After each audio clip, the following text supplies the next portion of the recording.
अल्लाह ने इंसान को 2 कान और एक जुबान दी है ताकि वो ज्यादा सुने और कम बोले। अक्सर हमारी जुबान वो कह जाती है जिसका हिसाब क़यामत के दिन देना पड़ता है। नबी ने फरमाया, जो अल्लाह और यौम आखिरत पर ईमान रखता हो वो भलाई की बात करे या खामोश रहे। जुबान छोटी होती है मगर इसके जख्म बहुत गहरे होते हैं। एक लफ्ज किसी दिल को तोड़ देता है और एक खामोशी अल्लाह को राजी कर देती है। रसूलुल्लाह ने फरमाया, मुसलमान वो है जिसकी जुबान और हाथ से दूसरे मुसलमान महफूज रहें।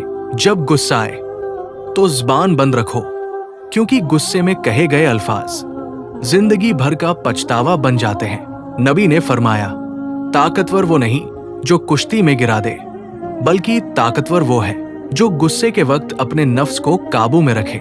लोग समझते हैं खामोशी कमजोरी है, मगर इस्लाम सिखाता है खामोशी इबादत भी बन सकती है अगर नियत अल्लाह के लिए हो। रसूलुल्लाह ने फरमाया, खामोशी हिकमत है और हिकमत वाले बहुत कम होते हैं। हम दूसरों की बातें सुनना छोड़ देते हैं मगर अपनी बात मनवाना नहीं छोड़ते, हालांकि अल्लाह सुनने वालों को पसंद करता है।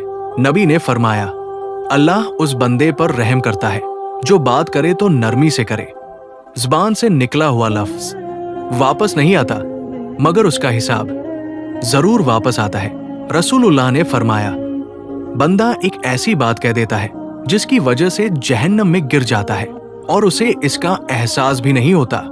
अगर तुम्हें मालूम हो कि तुम्हारी बात किसी को तकलीफ देगी तो खामोश रहना सदका है। नबी ने फरमाया, अच्छी बात भी सदका है।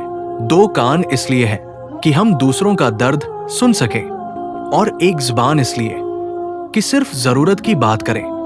रसूलुल्लाह ने फरमाया, जो शख्स खामोशी इख्तियार करता है वो निजात पा लेता है। दिल साफ रखो, जुबान नरम रखो, यही वो रास्ता है जो अल्लाह के करीब ले जाता है। नबी ने फरमाया, तुम में सबसे बेहतर वो है जिसके अखलाक सबसे अच्छे हों। याद रखो, जुबान का गुनाह वुजू से नहीं तौबा से माफ होता है। हदीस, रसूलुल्लाह ने फरमाया, तौबा करने वाला ऐसा है जैसे उसने गुनाह किया ही नहीं। अगर आपको ये बात दिल को छू गई हो तो वीडियो को लाइक कीजिए और ऐसे ही इस्लामिक वीडियो के लिए चैनल को सब्सक्राइब कीजिए।